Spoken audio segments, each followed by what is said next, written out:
Welcome back to the Alex Jones Show. I'm David Knight on this Monday, December 15th, 2014. We're going to be joining Paul Joseph Watson in the UK, or rather he's going to be joining us. We're going to talk about what's going on in Sydney. We're now starting to get a little bit of information. I was just told that they're now saying that 2 hostages have died, as well as the man who had taken them hostage.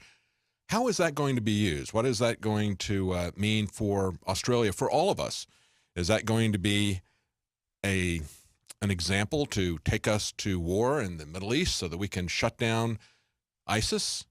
Yet we see that this guy has no connections to ISIS or al-Nusra. Nevertheless, our former CIA Director Morrill says that the terrorist attack in the U.S. is guaranteed. He says ISIS has had a focus on Australia for some time, so by innuendo, they can make this connection. They can try to drive us to war. So we're going to talk to Paul Joseph Watson as to what's behind this and, of course, what's ahead of us in terms of this attack. How is it going to be used? Right now in this segment, though, I wanted to take your calls. I wanted to go to Daryl in Kansas. We also had the story that broke last Friday that we talked about through the weekend about the Spokane, Washington officer, the sheriff's deputy, who was talking about his MRAP and how when questioned why he needed this kind of capability, he said, well, we have all these constitutionalists in the area. Daryl in Kansas says that he called the Spokane, Washington Police Department. Daryl, what did they tell you? I'm looking at their website right now, and it says they're hiring. Hello? Yes, go ahead. Mm-hmm. Yeah, it says they're hiring. I'm looking at their website. Yes, I did call, and the woman thought it was very laughable. I wish I would have recorded it to put it on the internet, but I asked her, why is that guy not like constitutionalist? Didn't he take an oath to uphold the Constitution? And she's all, I don't know what oath they take. I haven't been to any of the ceremonies. And yeah, really. She was very much like I was bothering and laughed. And I'd like to say you do a great job, Paul Joseph Watson. Love them. You guys. Thank you. Well, you know, that's just it. They don't really pay any attention to what they pledge to. They don't pay any attention to the Constitution. They don't take it seriously enough to really look at what they're pledging to. But, of course, we have to take it seriously, and we have to understand that anything that the government does that is not in alignment with the Constitution is not legitimate, because that is the supreme law of the land. That is the king. These guys are merely stewards put in place to serve that higher principle, that law that is king. That was a principle that they established during the American Revolution. They said lex rex. In other words, the law is king. And if they don't understand that, and they don't. That is the heart of all of our issues. And I would broaden it out a little bit to this as well. I think the fundamental problem with so many Christians who don't understand Romans 13 is the same thing. They don't understand that when the government is not aligned under the principles of God, then that government is no longer legitimate. In the same way that when the police or various other aspects of the government are not aligned under the Constitution, they are no longer legitimate. That's the fundamental issue here. They're not operating as a legitimate government when they deny the ultimate authority that they have for governing. That's why they take an oath to the Constitution. Thank you so much, Daryl. Let's go to Michael in South Carolina. Michael? Hi, David. Oh, yes. I guess it's Michelle then, right? Huh? Okay, Go ahead. I had my earplug in. Go ahead. My first real quick comment was I was born and raised in Spokane, and I've only been gone for about 5 years. And I'm really shocked that the police department has gone downhill so terribly in this sort of time, because the cops seriously weren't like that, 5, 10 years ago. Oh, absolutely. We've seen a massive and rapid change. And where do you think that's coming from? That's coming from Washington. It's the way they're being trained. Just recently, as we're talking about what was going on in New Mexico, there was a fellow teaching at the police academy, the state police academy, and he says, I refuse to teach this shoot first curriculum. He's somebody who'd been teaching at the police academy for a long time. It's different. They're setting up different rules for the police, and we need to be very concerned about that. Stay with us. We're going to be right back with Paul Joseph Watson from the UK to talk about what happened in Sydney. Welcome back to the Alex Jones Show. I'm David Knight on this Monday, December 15th, 2014. We're going to be going to Paul Joseph Watson in the UK. He's going to update us on the situation in Sydney, what's behind it, how they're going to use it. Before we go to him, though, I want to let you know this is the first time we've ever had a sale for X2, Survival Shield X2. It's our first sale. It's a big one, 17% off and free shipping. With shipping, you would have normally paid up to $38 a bottle. Now you can get it for just $24.99. This is a sale that's going to run through next Monday only, and you have another 2 days to order it to get it guaranteed Christmas delivery. That's at InfoWarsLife.com. Survival Shield X2, the next level of Survival Shield with a powerful 650 micrograms of iodine per single drop. Now, going to Paul. Paul, before we start talking about Sydney, I just wanted to let you know and get your comments on it. We've had an update to this story out of Washington, Spokane, where Mikhail is putting an update on his story. He actually did finally get a comment from the police department there, and they said they thought that for us to put this up and say that this officer had a problem with constitutionalists was a cheap shot that was taken out of context. So I would invite people to take a look at that video and see if you think it's out of context. The context was the lady asked this sheriff's deputy, after he was bragging about the capabilities of his new MRAP, why would you need that? And he goes into detail talking about how, well, we need it because of constitutionalists and these people who have a lot of ammunition. I don't see that that's taken out of context. I don't think that's a cheap shot. I think the cheap shot is coming out of Homeland Security and the FBI, demonizing anybody that might be political opposition to an authoritarian police state. Paul, what's your comment on that? Well, I mean, exactly as you said, if you watch the clip, his comments, you know, they hang on themselves. This is clearly not out of context. Right. And it is part of this underlying trend. I mean, I've written stories over the past few months about how they're purchasing these armored vehicles for, quote, war on veterans. That was one of the headlines that was used in a local news story about the issue. So there's definitely an issue with them militarizing not only against Occupy protesters. We know that was a justification for the purchase of the Bearcat armored tank in New Hampshire to use against both Occupy and so-called sovereign citizens. That came out in the public meetings.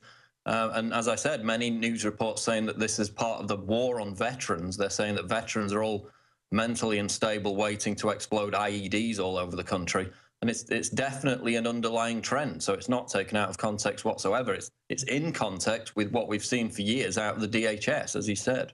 Yeah, we see that in their training scenarios. We had that one training scenario that was put out there in South Carolina where I think they had the Tea Party aligning with Muslims, and they had to come in and put that down. I mean, it's just amazing the absurd scenarios that they're coming up with, but they're feeding these scenarios to the police, and obviously the police are buying it without question. To think that your enemy is somebody who is a constitutionalist when you're supposed to swear allegiance to the Constitution as the highest law in the land. And as we have just been talking about it to one of the callers who called in here, and he called the police department in Washington, and they essentially laughed at him about that when he asked why they would move against constitutionalists.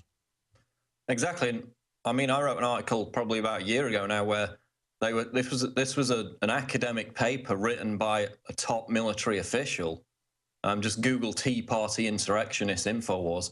And in that, they detailed a plot where Tea Party insurrectionists would take over the city and they would have to use military force to repel them. That's right. So this is in their own academic documents, it's in their own training programs. It's out there for anybody to see, and it's definitely one of the factors behind this militarization of police. It's not something that's new. Alex has had this in his documentaries a decade ago. But what we're seeing here is that it's now been taught long enough and broadly enough that we're actually seeing them confess to this, and we're seeing them act upon these this worldview that they've been taught. That's what's different about it in the last year or two. Exactly. And again, look at media narratives, as we're going to talk about with this Sydney situation. The media pushes this notion that veterans are out there waiting to explode. They don't actually analyze the issues behind why veterans are getting PTSD in the first place, why they're committing suicide en masse. It's just, this is the threat, we need to deal with it, and it's to justify this armored buildup, which again is about them escalating a situation which the studies clearly show only causes more violence. So, I mean, across the board, I mean, watch the video for yourself. Those comments are pretty clear. They're not taken out of context. Absolutely. Now, you mentioned the Sydney thing. I wanted to get you to bring us up to speed as to what the latest developments are. What have you heard about what's going on with Sydney? And then let's talk after that about what's behind it. What have you heard in terms of, last I heard, it looked like they're now announcing that 2 hostages have been killed. Is that correct? Yeah, but it was over as of a few hours ago. They're saying that 3 are dead, including the gunman. So that suggests 2 hostages, maybe a police officer died. It's not being confirmed yet. The siege is now over. What I found interesting was, and this is what I study every single day, is media narratives. Because in the past year or so, there seems to have been this shift in media narrative not to blame so-called lone wolf terror attacks on extremist Islamist ideology. You saw it in Canada recently with the Canadian Parliament attack, another attack in Canada when 2 Canadian soldiers were run over. You saw it with the New York incident where somebody attacked police officers with an axe. And you see it in this Sydney incident. In every single incident, there is clearly extremist Islamist political motivation, whether you believe these people are actually ISIS members or not. More likely they're just ISIS inspired. But this angle, even though it's clearly there, is now being kind of buried by the mainstream media. And I think that's mainly related to the fact that, you know, the growth of ISIS in the first place was almost entirely as a result of the US government destabilizing Syria, the US government's allies, Qatar, Jordan, Saudi Arabia, funding and arming ISIS to begin with. Now we have people from all over Europe, young men, flying over to Syria and Iraq to fight on behalf of ISIS. We have the so-called moderate rebels in Syria, which were never moderate to begin with, even when, you know, the CFR said back in 2012, let's basically support Al-Qaeda. We now see that the arms that we gave them are crossing over into ISIS hands. So when these actual organic attacks happen, ones that aren't provocateured by the authorities as they have been in the past, we're now kind of seeing the media bury the extremist political motivation behind them, because there's a sense that they need to distract from the fact that this is partially caused by blowback as a result of Western foreign policy. And we're seeing it again in what happened with the Sydney siege. Except that on the other side, too, we have this article up by Kit Daniels where we've got a former CIA chief saying that ISIS is going to attack the U.S. soon. He says sometime over the next year or so, guaranteed. So, I mean, it looks like they're, at the same time, they want to be politically correct and they want to distance themselves from this monster that they've created.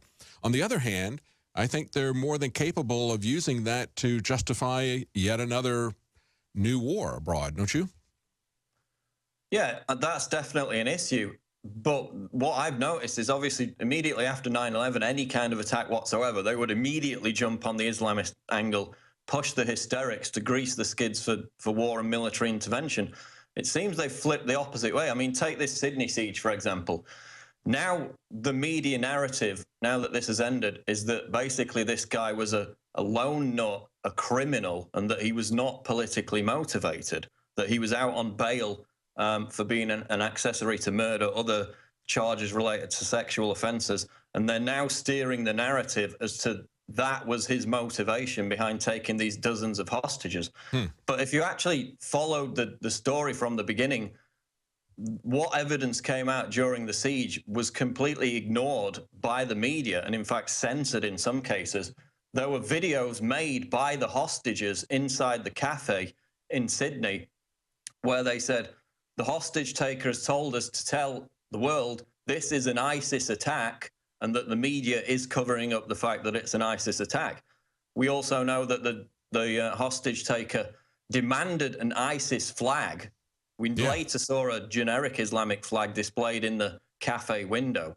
We had a Facebook post from one of the hostages who said, the man wants the world to know Australia is under attack by the Islamic State. Now, even if this guy is not a member of ISIS, which, you know, he almost certainly isn't, this is obviously inspired by ISIS. But the media has completely buried that. Some of them don't even mention the fact. They agreed not to broadcast any of this information at the time.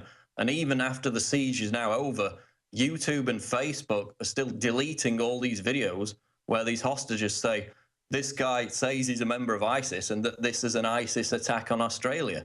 But very quickly, in the aftermath, we saw the media take this route where they buried that narrative and began to focus almost entirely on him being a lone figure and that he was just a criminal motivated by his own personal problems. So this is a general trend that I've seen over the past year or so, and it relates to the fact that there are these individuals out there. We had reports on the southern border from police officials, respected officials, saying that ISIS was active on the southern border just across there in Mexico. The DHS vehemently denied that over and over again. So this ties into that general trend of them downplaying Islamist extremist ideology linked to these lone wolf attacks, because at the moment it doesn't fit their broader narrative. I think that's the key. At the moment, it doesn't fit their broader narrative, because we saw back in 2013, they were doing everything they could to try to start a war with Syria and using these same people. And now, after they've gotten Muslims abroad, like this guy, who basically is, he could be a lone actor who is fired up about this, but clearly he is motivated by his Islamicist attitudes with the signs and the flags that he put up there. We're going to be right back with Paul Joseph Watson. Stay with us. Welcome back to the Alex Jones Show. I'm David Knight, your host today, and joining me from the UK is Paul Joseph Watson.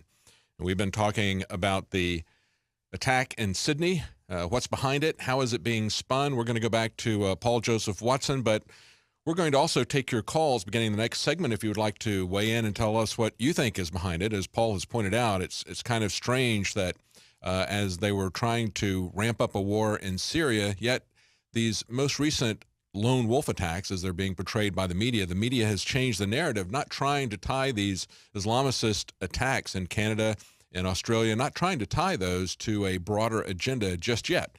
But, of course, we do see the CIA saying sometime this year we can expect to, guaranteed, we'll see some kind of an ISIS attack in America. Now, that number, if you want to call in, is 800-259-9231. That's 800-259-9231. Paul, going back to what you were talking about, I mean, it looks like they're deliberately trying to keep a lid on this, trying to make this about a single shooter.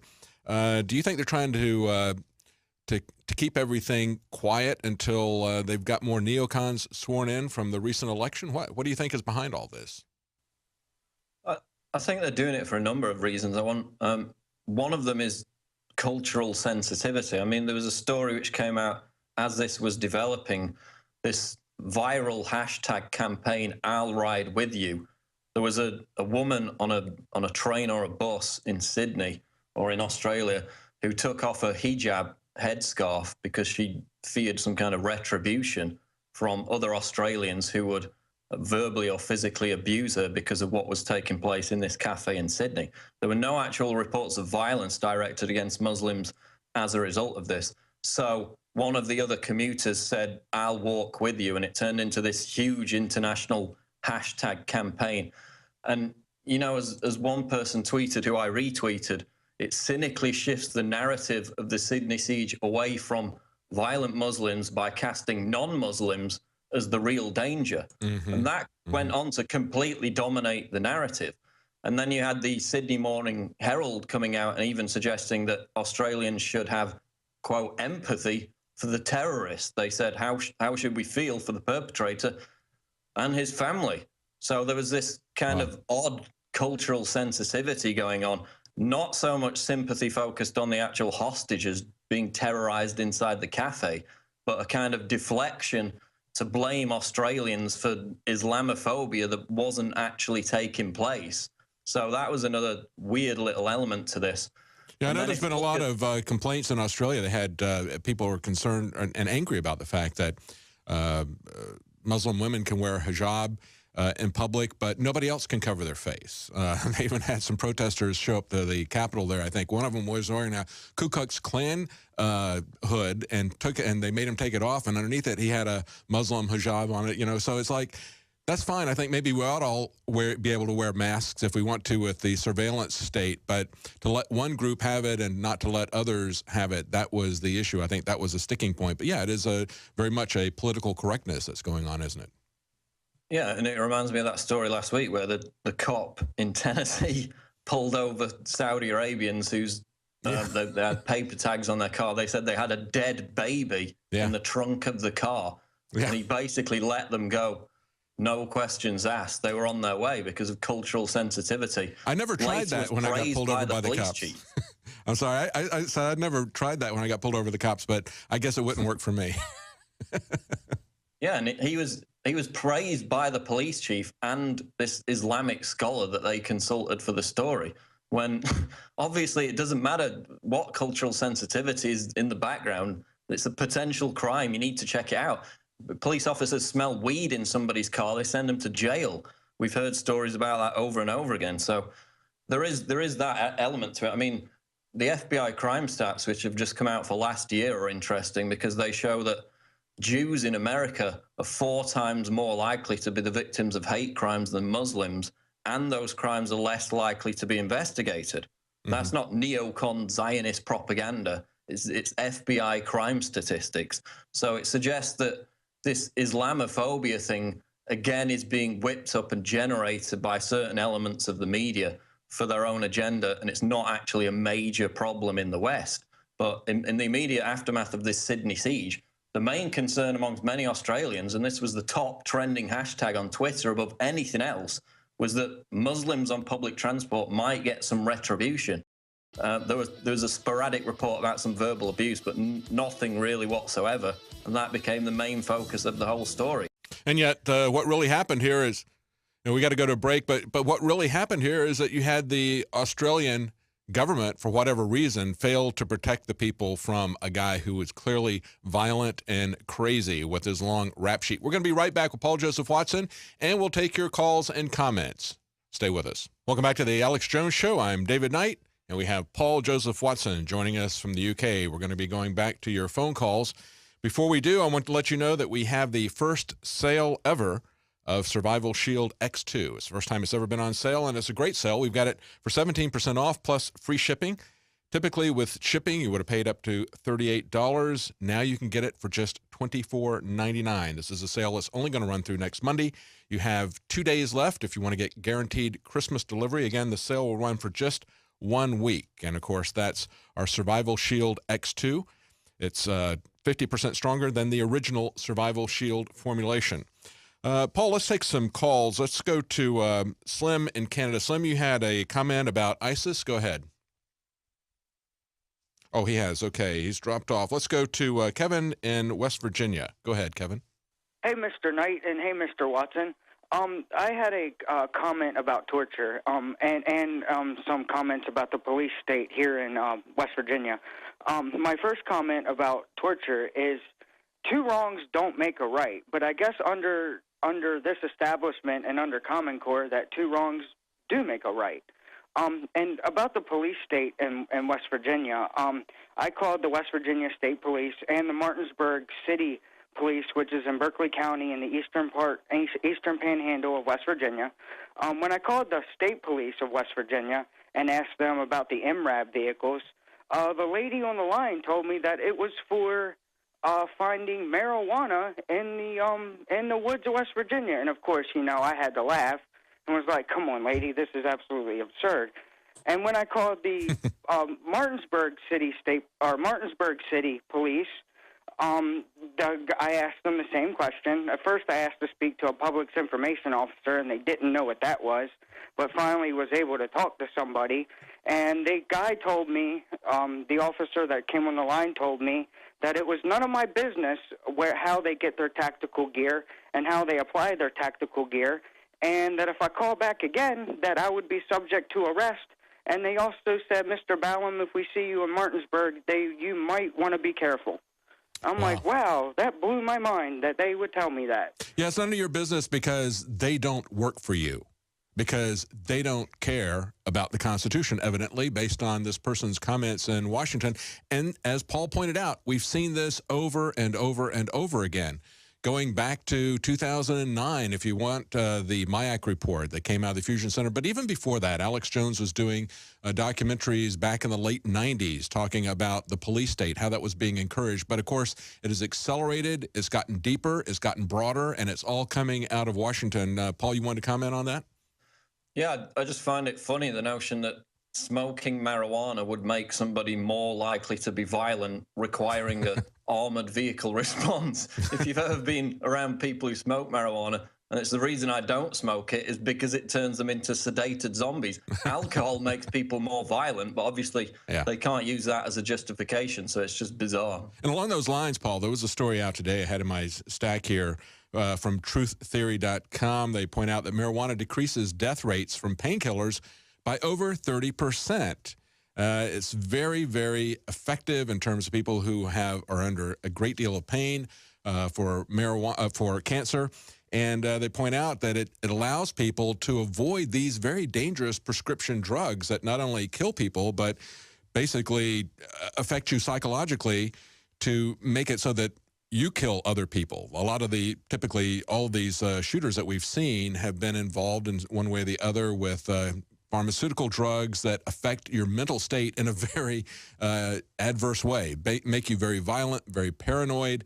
And as you point out, Paul, marijuana does not do that at all. Instead, it allows people to avoid these dangerous drugs. But we still see a huge pushback in terms of even allowing people to have it for medical uses. That, I think, is the saddest thing. I mean, it's, recreational stuff, prohibition doesn't work. We've proven that with alcohol, but we know that there's a lot of beneficial uses for marijuana, for medical patients, for glaucoma, for increasing the appetite of people who are suffering from cancer and chemotherapy, HIV treatment. We understand that. That's not a question. Why wouldn't we allow people to have access to that? I think it's one of the most insane things about our society. Yeah, and from the financial perspective, I mean, look what it's done for the economy of Colorado. There are only benefits all around, so it makes no sense to continue that policy. And I think gradually now that's being overturned, which is the good news. But of course, we go the other way, and we also say that hemp, even though it has absolutely no hallucinogens, hemp is also banned. And so we can't have hemp for substitutions for cotton and that sort of thing. And of course, that's the issue. It's a competition to people who have vested interests in Washington. So that's a large part of why hemp as well is banned. Let's go to Bill in Oklahoma. Bill, go ahead. Okay, let's go to John in Washington. Go ahead, John. Hello, guys. This is a fellow who lived in Spokane, Washington. I am personally acquainted with Paul. Paul, you'll know who I am after you listen for a second. But I operated a large informational website in Spokane, and I lived there, and it got so bad with surveillance and harassment that I moved to a neighboring county. I live about 14 miles off the paved road, and twice out here in recent history, I have seen bearcats on the dirt road right at sundown patrolling, and they were not the same model. They were two different ones. So Spokane has a multi-jurisdictional terrorism task force headed up by Darren DeRue, and his wife is the public relations officer for the city of Spokane Police Department, and Aussie is the sheriff there. I've seen him numerous times stand on the stage with Sheriff Mack at the Liberty and Freedom rallies that we have here occasionally, which, by the way, the audience is completely full of feds when we have those, and stand up there and ballyhoo the Constitution. Yet he'll line up for all of this bootlick, and he'll do exactly anything that the federal police tell him to do, and I can tell you for a fact, I was in an adjacent county minding my own business 10:45 one night in the year 2005, and on a telephone call from Spokane County to Stevens County, the Stevens County sheriff, who was Craig Thayer, picked me up at my home, transported me across county lines, turned me over to the Spokane County Sheriff's Department, who gulagged me for over a week without getting to see a magistrate, with absolutely no telephone call whatsoever. I lost $36,000 in construction contracts because of it, and nobody knew where I was, and my dogs were locked in the house with no food. So I can tell you for a fact that Spokane County not only handles Spokane County like a commissar, they actually dictate to Stevens County, Pend Oreille County, Ferry County, all of the adjacent counties, Lincoln County. Whatever Spokane says, they will do it. That's very interesting, John, because of the comments that we finally got from the Spokane Police Department, where they said that those comments were taken out of context and that it was essentially a cheap shot. No, really, you can look at that clip, go to the article that we got up on Infowars.com. You can see the short clip for yourself. You can see that it's not out of context. We should play that again, guys. You can see that that clip is not out of context. And, of course, the bigger context is that this is going on across the country, and it's coming out of Washington through the FBI, through Homeland Security, through their training programs, through the military's training scenarios. We've reported on this over and over again. That's the context. But you can clearly see, and let's play that clip again really quick. Can you guys got that ready? Well, the nice thing about this piece of equipment is that if somebody is directing fire toward a team that's trying to get in, they safely can pull right up to a front. Take enemy fire and still try to address a threat without being fear of getting shot. So I'm thinking that is totally appropriate in Iraq, but what kind of a situation in the U.S. would you see that happening? I mean, we've got a lot of constitutionalists and a lot of people that stockpile weapons, a lot of ammunition. I mean, we've got a lot of constitutionalists and a lot of people that stockpile weapons, a lot of ammunition. They have weapons here locally.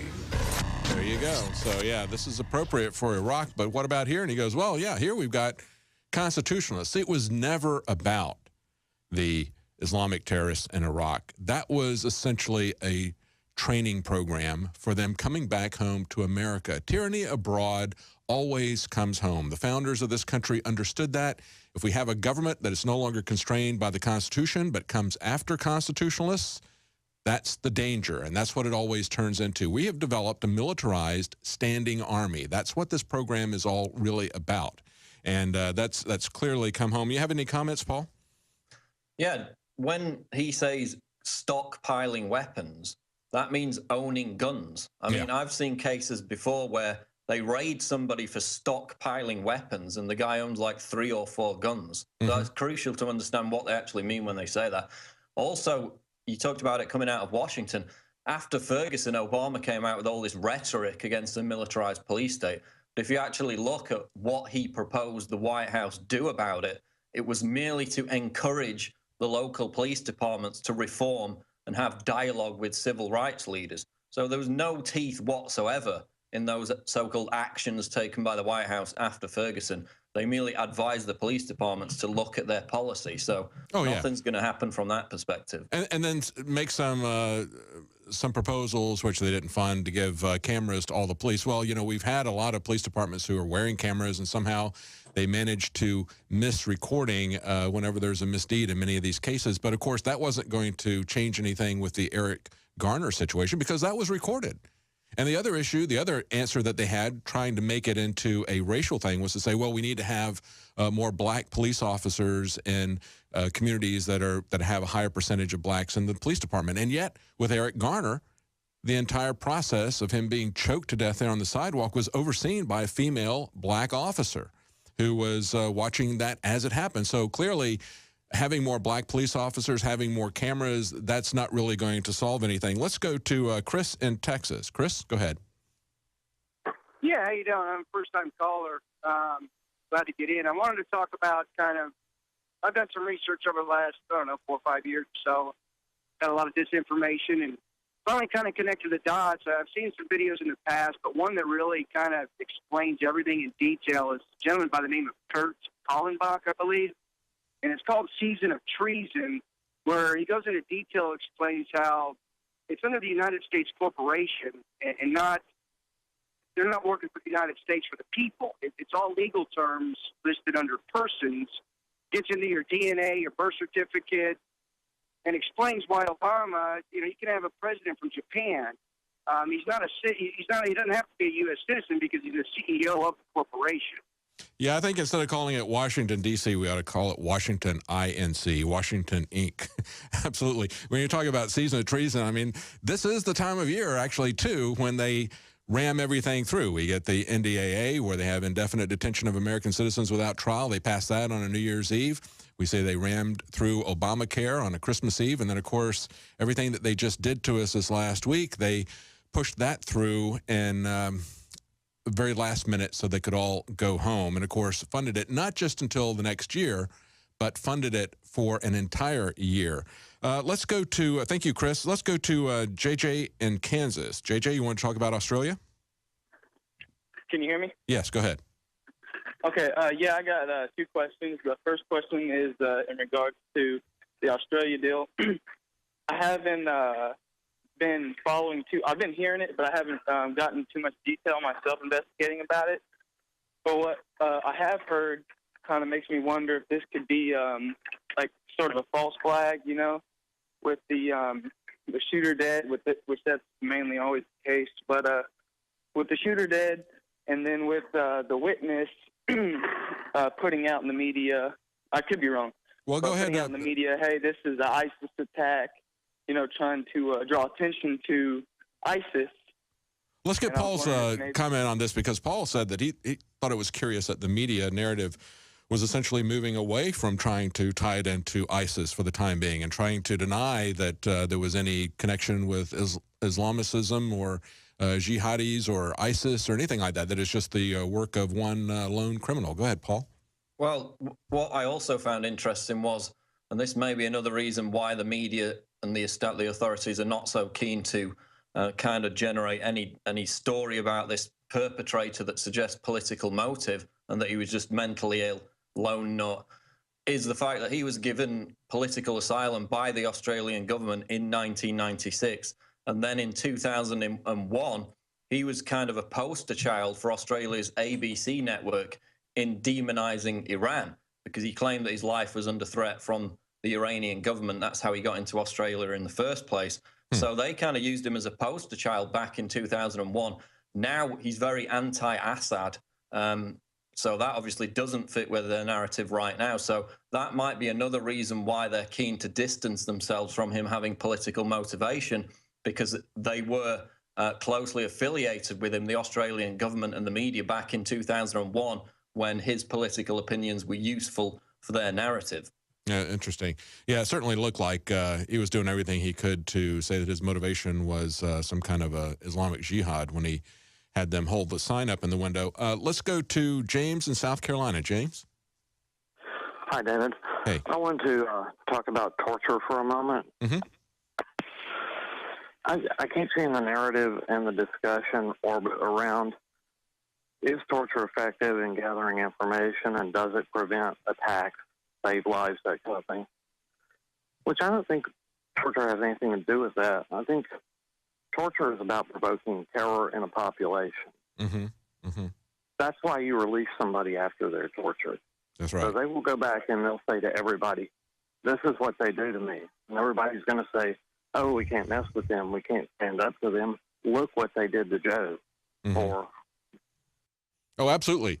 I absolutely agree. And if you look at some of the, of course, you know, some of the torture ranged from attacking people's dignity to outright killing them and everything in between. But I think the key part of that is, even at the bottom end of the spectrum, to humiliate people, to, as I said before, to take away their dignity, then you take away their freedom, then you can take their lives. And I think, as you pointed out, this is about intimidating American citizens. I think it's very clear if you look at Feinstein's report. She had like 20 different key findings. Every single one of them said the CIA did this, the CIA did that, CIA didn't do this, and they should have. There was nothing there except excuses for the administration, excuses for the Senate, who should have been shutting this down, who should have had oversight, yet they put in her report that they had absolutely no responsibility to this whatsoever. It was something that the CIA did. And your conclusion has to come to the fact that, well, if the CIA can do this and pull the hood over everybody and not get punished, I guess the CIA is the real government. We'll be right back with your calls. We have Paul Joseph Watson from the UK. Stay with us. Welcome back to the Alex Jones Show. I'm David Knight, your host today, and joining us from the UK is Paul Joseph Watson, and we're going to go right back to your calls in a moment. But this article just came out on Infowars.com. Despite Australia's gun control, a gunman holds hostages for 16 hours. You get that? One of the most rigid gun control regimes on the planet, and yet this guy, who had 22 counts of aggravated sexual assault previously, 14 counts of aggravated indecent assault previously, related to 6 different women. This guy is able to get a gun, and he's able to hold these hostages for 16 hours, 2 of them dying. Paul, do you want to comment on that? Yeah, I mean, I made a series of tweets about that, and there were several incidents, I believe, back in the late 80s, early 90s, which the authorities exploited to ban all guns in Australia. Of course, their violent crime went rate went up. Yes. And now, you know, my thought was, if this happened in Texas, would it have gone on for 16 hours? Would not one of the store owners have had access to some kind of gun? So it's definitely an issue. It's one that liberals get enraged about when you even mention it, but it's definitely a factor. And it's interesting because this guy has had all these instances before attacking women and this sort of thing. One of them, one woman was stabbed to death and set on fire. They say in 2002 he faced charges in a plot to murder his first wife in Sydney, and she was stabbed to death. She wasn't shot. And yet this guy who has all of these, this long rap sheet, he's not having any problem getting a gun in Australia. That should tell us something about gun control, as well as the fact that he's totally in charge for 16 hours. Let's go back, take a couple of quick calls. Let's try to get everybody off here before the end of the show. Let's go to Patton in FEMA Region 4. Patton, go ahead. Yeah, thank you, David. How many more acts of treason, murder, theft, fraud, and rape by Barry Soetoro, a.k.a. Barry Obama, a.k.a. closet communist Barack Obama, must we endure before we arrest him? Find a way, something? Yeah, I don't know. I mean, the bottom line is, as we pointed out, clearly the GOP leadership doesn't have a problem with what he's doing either. I mean, it isn't just that you're going to get rid of Obama and then have him be replaced by Joe Biden. Even if we replace him with the Republicans, we're going to get more of the same. Your comments, Paul? Well, the Republicans are not going to impeach him. I mean, that's a fact now. They're going to wait. We're probably going to see Hillary Clinton run against a Republican, if not Elizabeth Warren, which is just another brand of the same poison. So they're going to be quite accepting to the fact that Hillary's come in, and then instead of race, they're going to use gender to divide the country once more. So we could be in for another 4 years of that. Yeah, they not only did not impeach him, but they basically endorsed his policies in this last budget. Couple of weeks after they were elected to undo specific things, they go back and endorse those. So they don't have a problem with his criminal activities. They want that power when they get in charge. And so the question remains, you know, what do we do about it? I clearly don't have an answer. It's a very frustrating situation, but we still need to pay attention as to what's going on. And we need to, I think, a key part of this is more people need to be informed and involved about this. It's an educational issue. I think we need a broader base before we're going to see any kind of solution come up. Especially a peaceful solution, which is what we want to see.